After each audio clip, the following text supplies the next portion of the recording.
పసుపు తాడు ఒకటే మహాభాగ్యమై బ్రతుకుతుంది పడతి పదేలోకమై.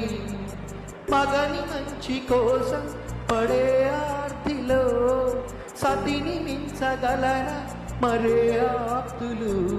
ఏ పూజ చేసినా ఏ నోము నోచినా ఏ స్వార్థము లేని త్యాగం భార్యగా రూపమే పొందగా.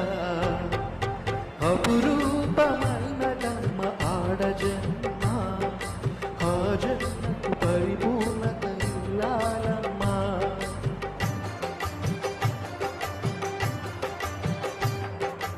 అపురూ